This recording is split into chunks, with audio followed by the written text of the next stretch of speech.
Hello everyone, good morning, Radhe Radhe. Welcome to aspirant Vijay. आज की इस वीडियो में हम देखेंगे एसएससी फेज 11 जो दो नोटिफिकेशन आया है 2 जून यानी कि कल लास्ट डे, उसके बारे में कंप्लीट डिटेल में बात करेंगे। और जो अपना एक्सपीरियंस है एसएससी फेज 11 में को लेकर के, एसएससी फेज 12 की डीबी को लेकर के, वो सारा इसमें शेयर करेंगे। चलो डिटेल में देखते हैं नोटिफिकेशन को, क्या कुछ चेंजेज हुए हैं इसमें और क्या देखने को मिलता है। सबसे पहले उसमें दे रखा है टोटल पोस्ट है वो 2423 पोस्ट है। और ये पोस्ट 10th लेवल में matriculation, 12th level higher secondary, graduation and above level, 3 level पे डिवाइडेड है और तीनों लेवल के लिए सेपरेट फॉर्म फिल किए जाएंगे। जिसकी 10th हो रखी है वो 10th लेवल का फॉर्म फिल करेगा, और जिसकी 12th है वो 12th लेवल का, और ग्रेजुएशन वाले ग्रेजुएशन लेवल का, तीनों फॉर्म फिल किए जाएंगे अलग अलग। इसकी जो प्रोसेसिंग होगी सिलेक्शन की, इसमें सिलेक्शन होगा सिर्फ सीबीटी टेस्ट पे, उसके बाद स्क्रूटनी होगा और उसके बाद डीबी कंडक्ट कराया जाएगा। सीबीटी टेस्ट होगा, इसके लिए एडमिट कार्ड एसएससी की जो gov.in ऑफिशियल साइट है उस पे आएंगे। और जो डीबी के लिए एडमिट कार्ड है वो रीजनल वेबसाइट, जो एसएससी के रीजन डिवाइडेड बटे हुए हैं उनकी वेबसाइट पे देखने को मिलेगा। क्योंकि जो डीबी है वो आगे की प्रोसेसिंग है वो सिर्फ रीजन ही कराते हैं, और जिस जिस रीजन में जहाँ पे वैकेंसी है, जिस पोस्ट पे आप अप्लाई करोगे उसी रीजन से आपका एडमिट कार्ड होगा, वहीं पे आपका डीबी वगैरह जो हेड डिपार्टमेंट होगा वहीं होगा। अगर किसी पोस्ट में टाइपिंग टेस्ट है या फिर डाटा एंट्री ऑफ डीईओ कुछ और स्क्रूटनी, वो टाइपिंग टेस्ट वगैरह स्किल टेस्ट है, तो वो होगा सब स्किल टेस्ट के बाद में। यानी कि यहाँ पे स्किल स्क्रूटनी का जो रिजल्ट आएगा उसके बाद में आपका स्किल टेस्ट या फिर जो टाइपिंग टेस्ट है, डी डाटा एंट्री वगैरह, वो कंडक्ट कराया जाएगा। और वो कराएगा कंसर्न डिपार्टमेंट, यानी उस वैकेंसी से संबंधित डिपार्टमेंट। तो ये 3 मेनली स्टेजेस हैं। और टोटल फॉर्म आप कितने भी फॉर्म फिल कर सकते हो। सिर्फ एक चीज़ है कि अगर एक पोस्ट है, जैसे मान लो पोस्ट कोड है 28,023, तो इस पोस्ट के लिए सिर्फ एक ही फॉर्म फिल कर सकते हो। आप इस पोस्ट के लिए जैसे जनरल से फिल कर दिया, फिर आपने ईडब्ल्यूएस से कर दिया, ऐसे नहीं कर सकते। सिर्फ एक कैटेगरी से फॉर्म फिलअप कर सकते हो। हाँ, दूसरी पोस्ट हो गई 28,024, तो फिर इसके लिए भी आप फिल कर सकते हो। ऐसे प्रत्येक पोस्ट कोड वाइज एक पोस्ट कोड के लिए एक फॉर्म, ऐसे कितने भी फॉर्म फिल कर सकते हो। लेकिन एक पोस्ट के लिए सिर्फ एक ही फॉर्म होगा। और आपका जो एग्जाम होगा, जैसे मान लो 10th लेवल पे आपने फॉर्म फिल कर दिए 3, ग्रेजु वो पोस्ट टू ग्रेजुएट वो हायर सेकेंडरी के लिए आपने 2 फॉर्म फिलअप किए हैं। अभी डिटेल में देख लेते हैं। देखो, जैसे 10th लेवल है, इसके लिए आपने फॉर्म फिल किए हैं 3, 12th लेवल हायर सेकेंडरी के लिए आपने फॉर्म फिल किए हैं 2, और ग्रेजुएशन इसके लिए आपने फॉर्म फिल किए हैं 4। तो टोटल फॉर्म हो गए आपके 9। तो आपका जो एग्ज़ाम होगा ना वो सिर्फ़ एक ही होगा, इसके लिए एक ही एग्ज़ाम होगा, इसके लिए भी एक ही एग्ज़ाम होगा, और इसके लिए एक ही एग्ज़ाम होगा। और वही जो आपका स्कोर होगा वही इन तीनों पोस्ट के लिए होगा, और वही इस 2 पोस्ट के लिए, और वही इन 4 पोस्ट के लिए होगा। अगर जिसमें आपकी कट ऑफ आपके नंबर मान लो एमटीएस जो 10th लेवल का, उसमें आ गए आपके 200 में से 140 नंबर, तो जिस पोस्ट की, इन तीनों में से जिस पोस्ट की कट ऑफ 140 से कम जाएगी ना, उसके लिए आपका सिलेक्शन हो जाएगा। यानी आपको टेस्ट सिर्फ एक ही देना है, फॉर्म चाहे कितने भी भर लो। तो ऐसे कैंडिडेट कॉमन कैंडिडेट होंगे और उनका एडमिट कार्ड एक ही दिन आएगा। अगर आप तीनों पोस्ट पे फॉर्म फिल करते हो तो आपका मेनली तो ऐसा हुआ है, मेरे साथ भी हुआ था ऐसा, कि आपका एक ही दिन एग्जाम हुआ था। फर्स्ट शिफ्ट में आपका 10th लेवल का एग्जाम हुआ था, सेकंड शिफ्ट में आपका 12th वाला, और थर्ड शिफ्ट में ग्रेजुएशन वाला। और अगर आप एक एक फॉर्म फिल करते हो, मान लो आपने 12th और ग्रेजुएशन वाला फॉर्म फिल नहीं किया, सिर्फ ओनली 10th वाले किए, तो आपका एग्जाम किसी भी दिन कंडक्ट कराया जा सकता है। हाँ, संभावना मोस्ट पॉसिबिलिटी है कि आप अगर तीनों लेवल के फॉर्म फिल करते हो तो आपका एग्जाम एक ही दिन में कंडक्ट हो। अभी बात कर लेते हैं हम एग्जाम सेंटर की।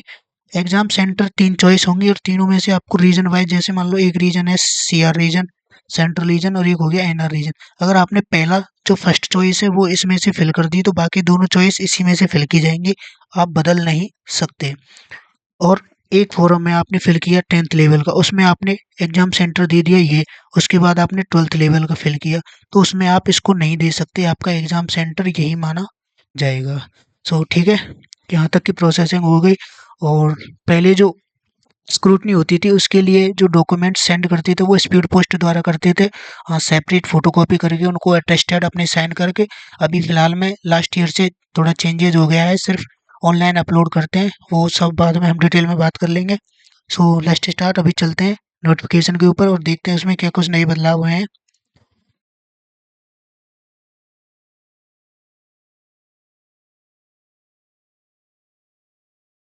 सो ये है हमारा नोटिफिकेशन एसएससी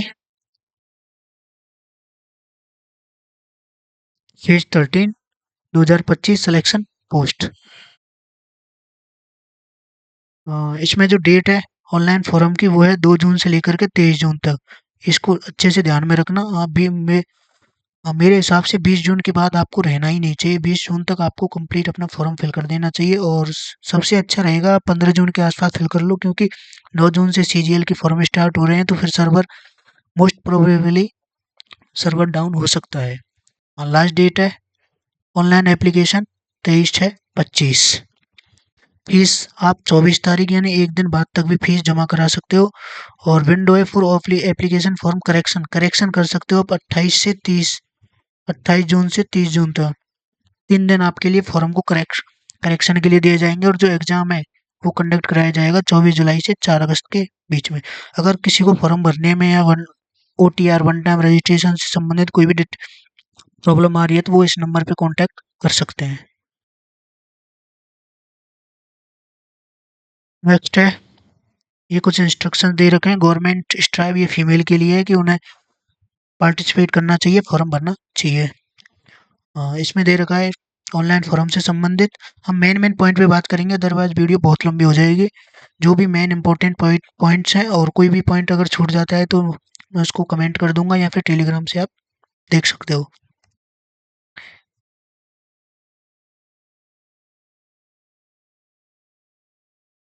ये एसएससी की मेन वेबसाइट है जिसे आप नोटिफिकेशन में से देख सकते हैं। इसके फॉर्म फिल किए जाएंगे और आप अगर आपको पर्टिकुलर पोस्ट की डिटेल देखनी है तो आपको सबसे पहले क्या करना है, फॉर्म फिल करने से पहले पूरा नोटिफिकेशन देखना है। नोटिफिकेशन देखने के बाद पर्टिकुलर पोस्ट वाइज आपको प्रत्येक पोस्ट के लिए किसमें स्किल टेस्ट की ज़रूरत है, किसमें एक्सपीरियंस सर्टिफिकेट की ज़रूरत है, वो सारा कुछ देख लेना है। किसी में लेबोरेटरी संबंधित एक्सपीरियंस चाहिए, किसी में किसी गवर्नमेंट बॉडी का एक्सपीरियंस चाहिए, तो वो सारी डिटेल देखकर ही फॉर्म वर्म फिल करना, अदरवाइज आप कैंसिल हो जाओगा।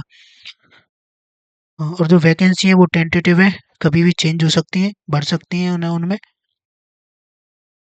घट कमी की जा सकती है। और जो एक पोस्ट है उसके लिए सेपरेट यानी एक पोस्ट कोड के लिए एक पोस्ट आप कितने भी फॉर्म फिल कर सकते हो। मैंने फेज 11 में 13 पोस्ट के लिए फॉर्म अप्लाई किया था जिसमें से 5 पोस्ट पे सिलेक्शन हुआ था और फेज 12 में मैंने 3 पोस्ट के लिए फॉर्म फिल किया था जिसमें से मेरा सिलेक्शन सिर्फ 2 पोस्ट पे हुआ था।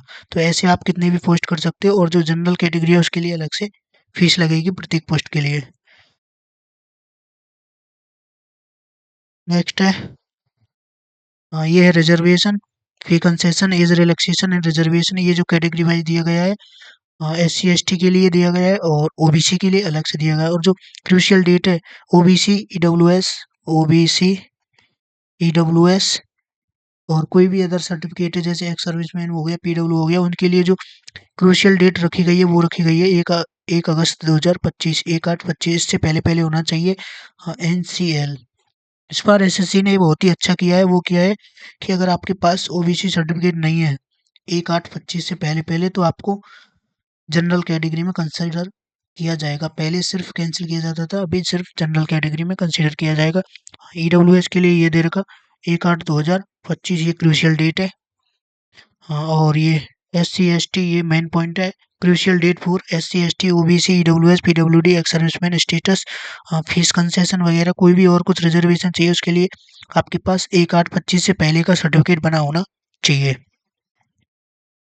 अगला है सेंट्रल गवर्नमेंट सिविलियन एम्प्लॉय के लिए तो उसके लिए भी आप एलिजिबल हो तो 3 साल की सर्विस होनी चाहिए और उसको जो क्रूशियल डेट है लास्ट डेट वो है 1 अगस्त 2025।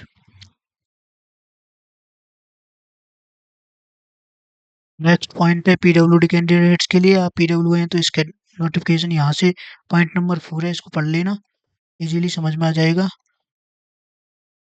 और स्क्राइब का अलग से रजिस्ट्रेशन होगा। स्क्राइब है PWD कैंडिडेट के लिए, ये वो स्क्राइब जो PW कैंडिडेट है उससे एक लेवल कम पे उसकी एजुकेशन होनी चाहिए। अगर कोई कैंडिडेट है वो 12th पास है तो जो स्क्राइब ले जाएगा वो 10th बेस पे होना चाहिए। अगर ग्रेजुएशन है तो जो स्क्राइब है उसकी एजुकेशन क्वालिफिकेशन 12th होनी चाहिए और दोनों सेम नहीं होनी चाहिए कि मान लो वो भी उसी एग्जाम में स्क्राइब ले जा रहे हैं, वो भी इसी एग्जाम में अपीयर हो रहा है। ये कैटेगरी दे रखी है। ये एज लिमिट है जो और एज काउंट होगी वो होगी 1/8/2025, 1 अगस्त 2025 से। और जिस पोस्ट के लिए 18 से 25 साल एज है वो उसमें आप देख सकते हो 2 अगस्त 2000 से लेकर के 1 अगस्त 2007 के बीच में डेट ऑफ बर्थ होनी चाहिए। ऐसे ही 18 से 27 साल के लिए ये दे रखा है क्राइटेरिया, इसमें इसके विद इन दिस क्राइटेरिया होनी चाहिए आपकी एज। नेक्स्ट है ये 18 से 28 साल, 18 से 30 साल, ऐसे एज ग्रुप दे रखे हैं। अगर हम एक एक पॉइंट को डिटेल में देखेंगे तो 2 घंटे से ऊपर की वीडियो हो जाएगी, तो उसमें हम मेन पॉइंट छोड़ सकते हैं, इसलिए यहाँ पे सिर्फ जो मेन पॉइंट है उनको कवर करेंगे। बाकी कोई भी डाउट रह जाता है तो आप टेलीग्राम पे पूछ सकते हो। हाँ, ST SC के लिए 5 साल का एज रिलैक्सेशन है, OBC के लिए 3 साल का, और कोई अदर कैंडिडेट है उसके लिए 10 साल, 13 साल, 15 साल ये एज रिलैक्सेशन है। इसके लिए आपको सर्टिफिकेट होना चाहिए SC का और OBC का और PWD का। कोई एक्स सर्विसमैन है तो उसके लिए 3 साल। ये एक्स सर्विसमैन के लिए स्पेशल इंस्ट्रक्शंस हैं। Point number 7, special instructions for ex serviceman candidate. कोई एक्स सर्विसमैन है तो इन्हें जरूर पढ़ना। और एक्स सर्विसमैन के लिए रिजर्वेशन सिर्फ ग्रुप सी और ग्रुप डी पोस्ट पे है, और ग्रुप बी पोस्ट पे नहीं है। नेक्स्ट है, ये भी एक्स सर्विसमैन के लिए .7 नंबर एक्स सर्विसमैन के लिए चल रहा है। ये है process of certification and format of certificate. जो भी सर्टिफिकेट हैं आपके SC ST OBC EWS PWD ex serviceman, उनके लिए प्रोसेस है। ये दे रखा है यहाँ पे, देखो कंसीडर कर लिया जाएगा अनरिजर्व्ड कैटेगरी, जो मैंने पहले बताया था कि अगर आपके पास ST OBC ओ OBC या फिर EWS का सर्टिफिकेट नहीं है तो आपको जनरल कैटेगरी में कंसीडर कर लिया जाएगा, बशर्ते आपकी एज जनरल के अकॉर्डिंग होनी चाहिए, आपने जनरल क्राइटेरिया से कट ऑफ पास की होनी चाहिए। अगर आप कट ऑफ नहीं पास करोगे जनरल में तो आपको जनरल कंसीडर करने के बाद भी क्या फ़ायदा होगा, सिलेक्शन होना ही नहीं है। अगर आपने एज रिलैक्सेशन लिया, मान लो OBC कैंडिडेट है और उसने एज रिलैक्सेशन लिया है, तो उसको जनरल में काउंट नहीं किया जाएगा। क्यों? क्योंकि उसने OBC कैटेगरी से एज रिलैक्सेशन लिया है, तो उसको OBC सर्टिफिकेट प्रेजेंट करना होगा। अगर वो नहीं करेगा तो उसका सिलेक्शन कैंसिल कर दिया जाएगा। सो इस चीज़ को ध्यान में रखना, वो जनरल के अकॉर्डिंग होना चाहिए इसकी सारी एलिजिबिलिटी, तभी उसका सिलेक्शन जनरल कैटेगरी में होगा।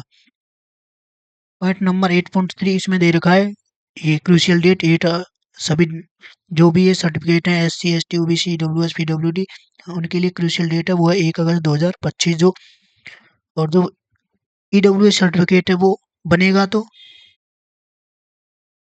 2000 मतलब 2024-25 की जो इनकम है लास्ट ईयर की, उसके आधार पे बनेगा, लेकिन वैलिड होगा वो 2025 और 26 के लिए बनेगा, तो लास्ट ईयर की इनकम पे, और वैलिड रहेगा नेक्स्ट 1 साल के लिए, और वो होना चाहिए आपका 1 अगस्त से पहले पहले का। ये दे रखी है यहाँ पे फाइनेंशियल ईयर 2024-25 के अकॉर्डिंग बनेगा, लेकिन जो वैलिड होगा वो होगा 25-26 के लिए। ये इंपॉर्टेंट मेन पॉइंट है। अगला है एक्स्ट्रा टाइम। ये टाइम मिलेगा स्क्राइब के लिए। स्क्राइब अगर कोई PWD कैंडिडेट स्क्राइब ले जाता है तो स्क्राइब के बारे में हमने बता दिया। स्क्राइब की का भी अलग से रजिस्ट्रेशन होगा, उसकी क्वालिफिकेशन एक स्टेप कम होनी चाहिए। और स्क्राइब सेम एग्जाम का नहीं होना चाहिए कि मान लो वो भी फेज 11 का एग्जाम दे रहा है और स्क्राइब जिसको ली जा रही है और खुद भी, वो अगर ऐसी स्थिति में दोनों को डिवाइड कर दिया जाएगा, ये इसमें नोटिफिकेशन में लिखा हुआ है। इससे अगला है, इसको पढ़ लेना, जो भी कोई PWD कैंडिडेट है वो। नेक्स्ट है point number 10, crucial date. Crucial date है 1 अगस्त, ये हमने देख लिया है, 1 अगस्त 2025। एजुकेशन क्वालिफिकेशन, अगर आप ग्रेजुएशन कर रहे हैं तो आपका रिजल्ट, फाइनल रिजल्ट 1 अगस्त 2025 से पहले पहले आ जाना चाहिए, तभी आप वैलिड रहेगी आपकी ग्रेजुएशन, अदरवाइज नहीं रहेगी। और डिग्री चाहिए आपकी बाद में आए, लेकिन फाइनल ईयर का रिजल्ट 1 अगस्त 2025 से पहले आ जाना चाहिए। और इसमें दे रखा है 10.3 में कि आप मस्ट इंश्योर, आप यह सुनिश्चित ज़रूर कर लेना चाहिए कि आपकी जो एजुकेशन क्वालिफिकेशन है, जो आपके पास एक्सपीरियंस सर्टिफिकेट है, वो सब 1 अगस्त 2025 से पहले पहले होना चाहिए, तभी आप फॉर्म फिल करें। नेक्स्ट इसमें एजुकेशन क्वालिफिकेशन डिग्री के बारे में बता रखा है। डिग्री आपकी वैलिड होनी चाहिए और यूजीसी द्वारा ग्रांट यूनिवर्सिटी जो यूनिवर्सिटी है वो आपकी वैलिड होनी चाहिए, यानी फर्जी यूनिवर्सिटी से आपकी डिग्री नहीं होनी चाहिए। और जो डीबी है वो कंडक्ट कराएगा यूजर डिपार्टमेंट, कमीशन डिपार्टमेंट, इसमें एसएससी का कोई भी रोल नहीं है। ये दे रखा है पैराग्राफ 10.5 में, एक्सपीरियंस चाहिए, एक्सपीरियंस होना चाहिए पर्टिकुलर फील्ड का जिसमें पोस्ट में मेंशन कर रखा है उसके। नेक्स्ट है पॉइंट नंबर 10.7, इसमें दे रखा है कि अगर किसी पोस्ट में आपको प्रोफिशिएंसी प्रोफिशिएंसी मेंशन कर रखा है तो इसका मतलब है कि आपको उस पोस्ट के लिए स्पेसिफिक लैंग्वेज का जानना बहुत ज़रूरी है। और ये लैंग्वेज कौन सी होगी, ये लैंग्वेज होनी चाहिए आपके 10th में, एक कोई भी 10th लेवल पे आपने इसको पढ़ा हो। जैसे मान लो आपने ईस्टर्न रीजन ईस्टर्न रीजन से आपने एक एमटीएस का फॉर्म फिल किया, या फिर कोई भी 10th level 12th level graduation कोई भी आपने फॉर्म फिल किया, तो उसमें प्रोफिशिएंसी लिख रखा है किसमें, पोस्ट की डिटेल्स में। तो प्रोफिशिएंसी का मतलब है कि जो नॉर्थ ईस्ट में जो लैंग्वेज बोली जाती है ना वो आपके 10th में होनी चाहिए। हाँ, इन सब सारी चीज़ों को आप देखना है, आपको जो पोस्ट डिटेल दे रखी है उनमें, तभी आपको फॉर्म फिल करना है, अदरवाइज कोई फायदा नहीं होगा आपका फॉर्म फिल करने का। और नेक्स्ट, आपकी जो डिग्री है वो एक वैलिड यूनिवर्सिटी से होनी चाहिए, ये दे रखा है इसमें 10.9 में। अगला है 11 नंबर पॉइंट, इसमें दे रखी है हाउ टू अप्लाई, ये फॉर्म को कैसे फिल करना है, इसकी प्रोसेसिंग दे रखी है। लास्ट फॉर्म की जो लास्ट डेट है वो 23 जून है। और ये साइट है ssc.gov, या फिर आप माई एस एस सी, ये ऐप है माई एस एस सी, इसको डाउनलोड कर लेना। हाँ, इसकी लिंक हमने टेलीग्राम पे पेस्ट कर रखी है, वहाँ से आप जाके सीधे डाउनलोड कर सकते हो। तो माई एस एस सी ऐप के द्वारा आपको फोटो फोटो को लाइव कैप्चर करना है। उसके बाद आपको ओटीआर के बारे में कुछ इन्फॉर्मेशन दे रखी है। एक मेन चीज़ है ये 11.6, अगर आप आधार बेस यानी ओटीआर करने के बाद अगर आप आधार कार्ड को वेरीफाई करते हैं, आधार कार्ड को वेरीफाई करने के लिए सिर्फ आपके आधार में जो मोबाइल नंबर जुड़ा हुआ है उस पर एक ओटीपी जाएगा, उसको वेरीफाई करना है। उसके बाद आपका चाहे फ़ोटो गलत हो चाहे साइन गलत हो फिर भी आपका फॉर्म रिजेक्ट नहीं होगा। ये उन्होंने क्लियरली मेंशन कर रखा है कि आपको अगर आप आधार बेस ऑथेंटिकेशन नहीं करोगे तो आपको सेंटर पे 2 घंटे पहले जाना होगा, आपको 2 फोटो लेके जाना है, बहुत सारी प्रोसेसिंग है वो वहाँ पे करेंगे। तो इसलिए इससे अच्छा है कि आप अपना आधार कार्ड आधार नंबर ऐड करो उसमें, फिर उसके बाद एक ओटीपी आएगा उसको वेरीफाई कर लो।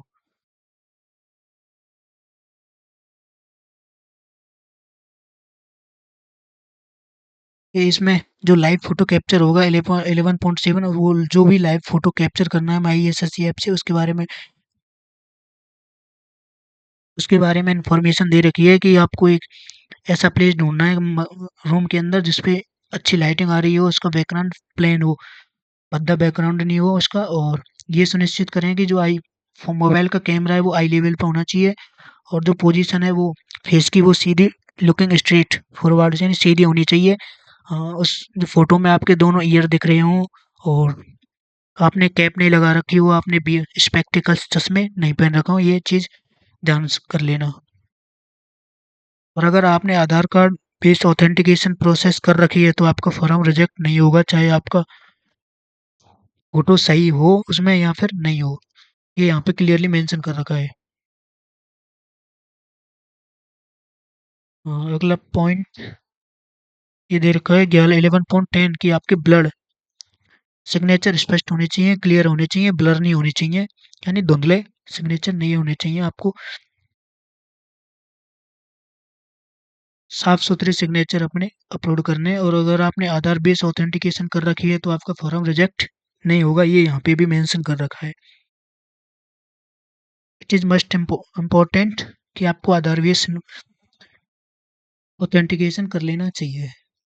एप्लीकेशन फ़ी ये 100 रुपये है फॉर जनरल कैटेगरी के लिए, और S C S T PWD ex serviceman इनके लिए कोई भी फीस नहीं है, जीरो है। और जनरल ओबीसी और ईडब्ल्यूएस और जनरल ये 3 कैटेगरी हैं, इनके लिए 100 रुपये फीस रखी गई है।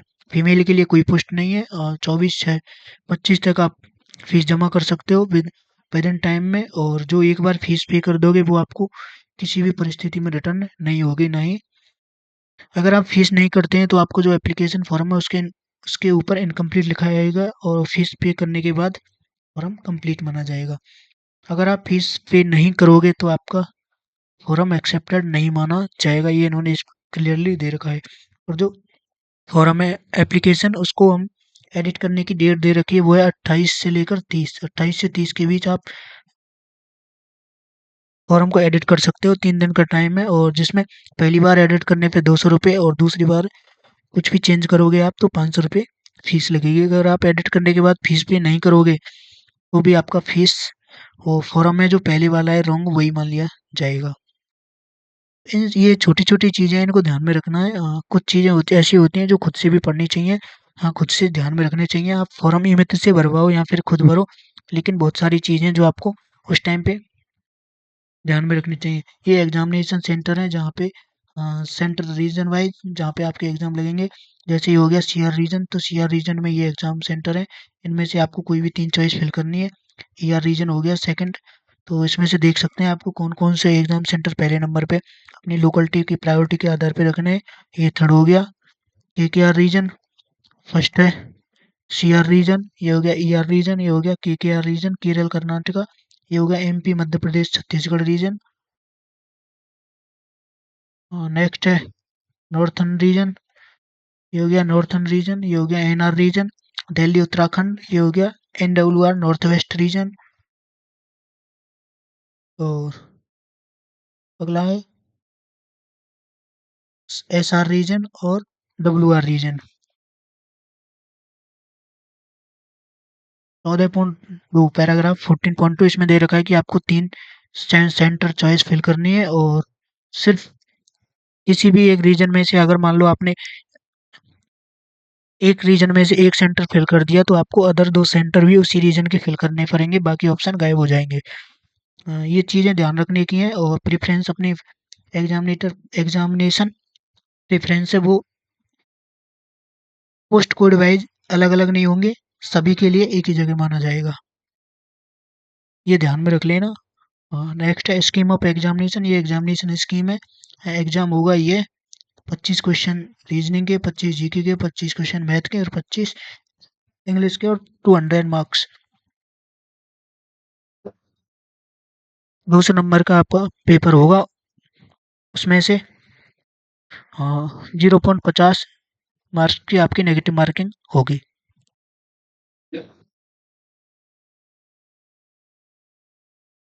और जो टाइम होगा वो होगा 60 मिनट्स आपको टाइम दिया जाएगा। Objective time multiple choice question होंगे और तीनों के लिए सेम होगा।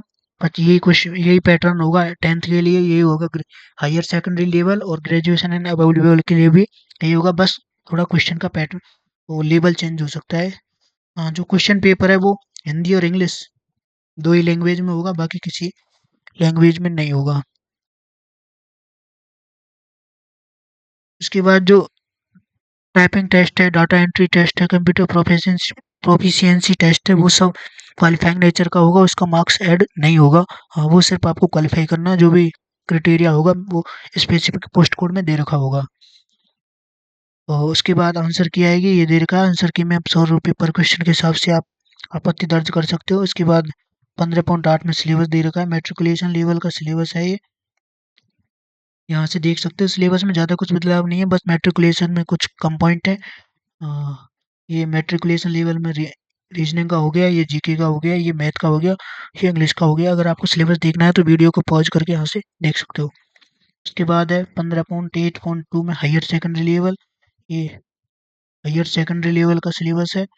और उसके बाद ये हो गया ग्रेजुएशन एंड अबव लेवल का, तो इसमें टॉपिक ज़्यादा है ग्रेजुएशन वाले में, यहाँ से आप देख सकते हो।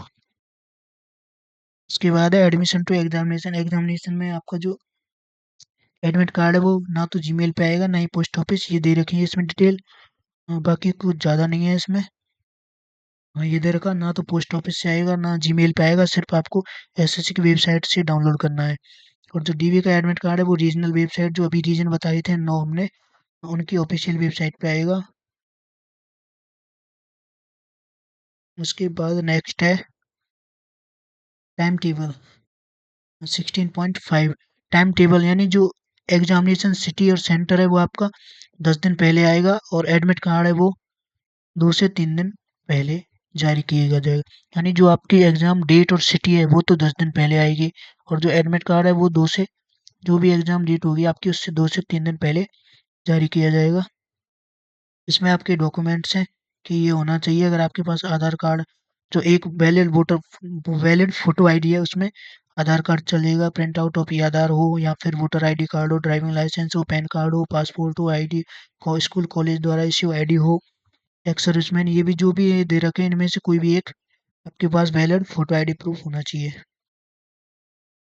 अगर आपकी कोई भी डॉक्यूमेंट में आधार कार्ड हो गया, पैन कार्ड, किसी में भी कुछ भी करेक्शन है तो आप उसको टाइमली पहले ही करा सकते हो।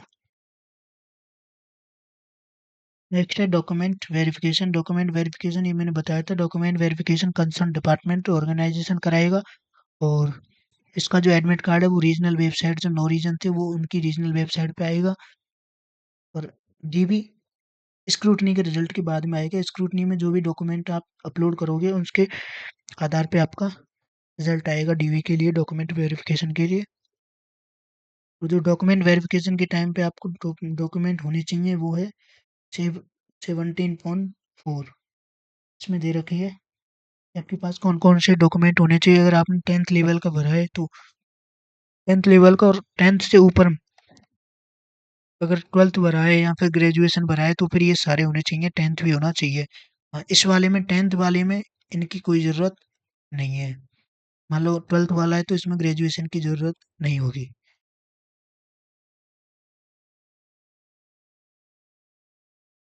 उसके बाद है कुछ सिलेक्शन प्रोसीजर, ये हमने पहले ही देख लिया था, सीबीटी टेस्ट के आधार पे होगा, और जो टाइपिंग टेस्ट है वो आपका क्वालिफाइंग नेचर का रहेगा।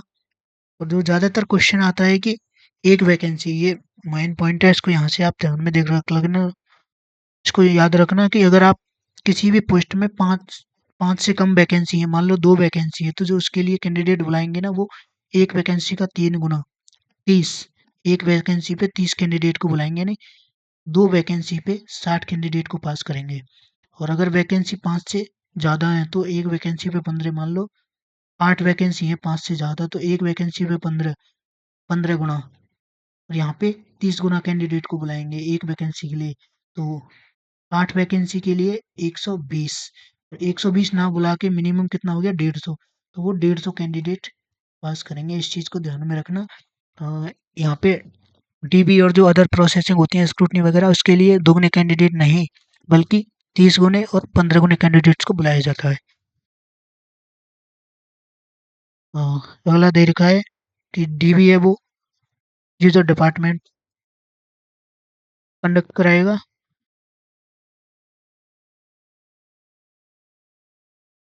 इसमें दे रखा है कि जिस पोस्ट से आप बिलोंग करते हो उस रीजन का जो हेड ऑफिस होगा, डिपार्टमेंट होगा, वही आपका डीबी कंडक्ट कराएगा। उसके बाद इसमें दे रखा है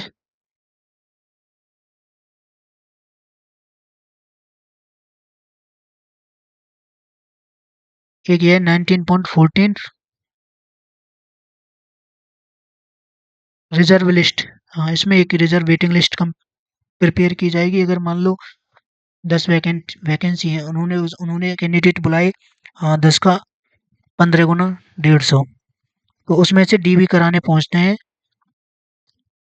40 कैंडिडेट, और उसमें से पास होते हैं जो ज्वाइनिंग करते हैं 10 कैंडिडेट। अब मान लो 40 में से 10 पास हो गए तो उनमें से 4 ने ही ज्वाइन किया, बाकी 6 ने नहीं किया, किसी का सीजीएल में हो गया, किसी का कहीं हो गया, तो फिर वो दोबारा एक रिजल्ट निकालेंगे, और जो ये डीवी के ये कैंडिडेट थे इनमें से वापस बुलाएंगे। ऐसे रिजर्व लिस्ट वेटिंग लिस्ट तैयार की जाएगी, ये इन्होंने मेंशन कर रखा है। और जो भी कैंडिडेट अपनी कैटेगरी का फ़ायदा नहीं लेगा तो उसको जनरल कैटेगरी में काउंट किया जाएगा, और वो जनरल की वैकेंसी पे ही सिलेक्शन माना जाएगा। ये हमने पहले ही बात कर ली थी। अगला हो गया टाई केसेज। अगर किसी के दो, ये बहुत क्वेश्चन आता है कमेंट में 20 नंबर पॉइंट, कि अगर किसी स्टूडेंट के सेम नंबर हैं 120 और 120 तो किसका सिलेक्शन होगा। तो इसमें से पहले देखा जाएगा जिसके कंप्यूटर में मार्क्स, सीबीटी टेस्ट है उसमें मार्क्स तो दोनों के सेम मार्क्स हैं, तो अगला फिर ए पार्ट था हमारा, उसमें मार्क्स किसके ज़्यादा हैं। अगर मान लो उसमें भी दोनों के सेम है तो फिर बी पार्ट देखेंगे, फिर सी पार्ट देखेंगे। अगर इन तीनों पार्ट्स में किसी के कैंडिडेट के मार्क्स सेम है तो फिर फोर्थ ऑप्शन है कि जो भी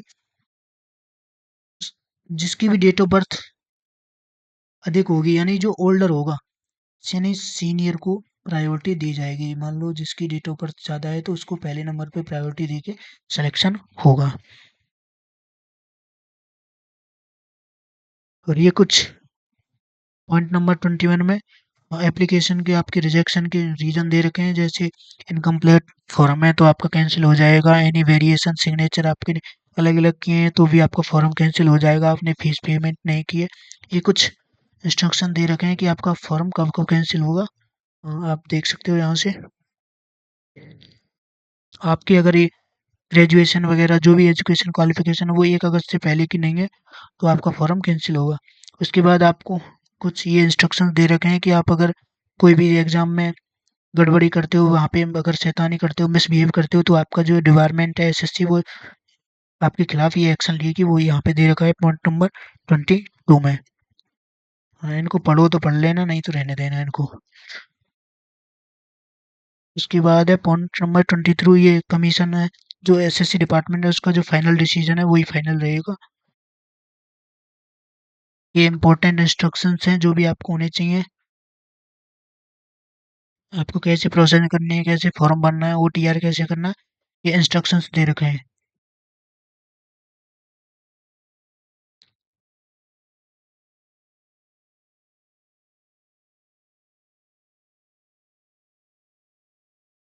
इसके बाद इसमें दे रखा है आपका कि जो भी आपका सर्टिफिकेट है वो ये ज़्यादातर रहती है कि हमारा जो सर्टिफिकेट है वो ये वैलिड है या नहीं है, तो इसमें इन्होंने अब की बार क्लियर कर रखा है कि सर्टिफिकेट जो इश्यूइंग अथॉरिटी है वो ये होनी चाहिए।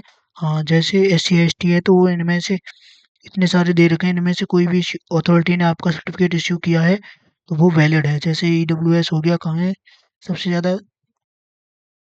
जो क्वेश्चन होता है वो ईडब्ल्यूएस, ये रहा ईडब्ल्यूएस। इनमें से कोई भी तहसीलदार रैंक से ऊपर का कोई भी इश्यू कर सकता है। इसके बाद नेक्स्ट है यहाँ पे ये कुछ सर्टिफिकेट के फॉर्मेट दे रखे हैं, किसी फॉर्मेट पे होना चाहिए। हाँ, ये हो गया खुद का स्क्राइब लेके जाते हैं तो उसके लिए। और ये हो गया पीडब्ल्यूडी कैंडिडेट्स के लिए, ये भी उन्हीं के लिए है।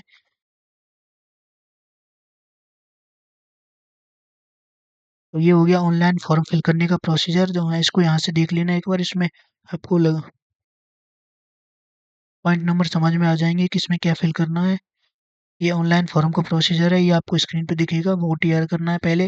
उसके बाद कंप्लीट फॉर्म की प्रोसेस दे रखी है ये बाय स्टेप। ये ऑनलाइन फॉर्म फिल करने की प्रोसेस है, पहले थी ओटीआर की, अभी ऑनलाइन फॉर्म फिल करने की। और फोटो अपलोड करते हैं उसको माई एसएससी ऐप से करना है। ये हो गया एससी एसटी सर्टिफिकेट, इसी फॉर्मेट में होना चाहिए, ये सारा कुछ इसमें मेंशन होना चाहिए तभी आपका वेड होगा। और उसके बाद है ओबीसी सर्टिफिकेट, ये रहा। और ये हो गया डिसेबिलिटी सर्टिफिकेट, ये हो गया पीडब्ल्यूडी। और ये भी पीडब्ल्यूडी सर्टिफिकेट है।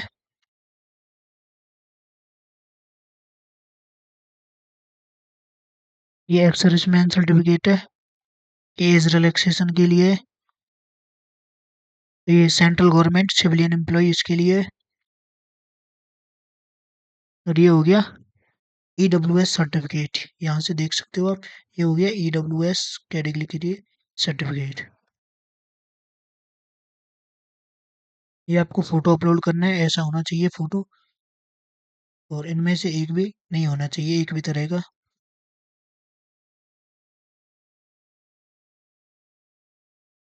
उसके बाद okay, thank you so much for watching this video. अगर आपका कोई भी और डाउट है तो आप कमेंट कर सकते हो, यहाँ पे टेलीग्राम पे पूछ सकते हो, टेलीग्राम चैनल एस्पायरेंट विजय, इसे ज्वाइन कर लेना। Okay, thank you.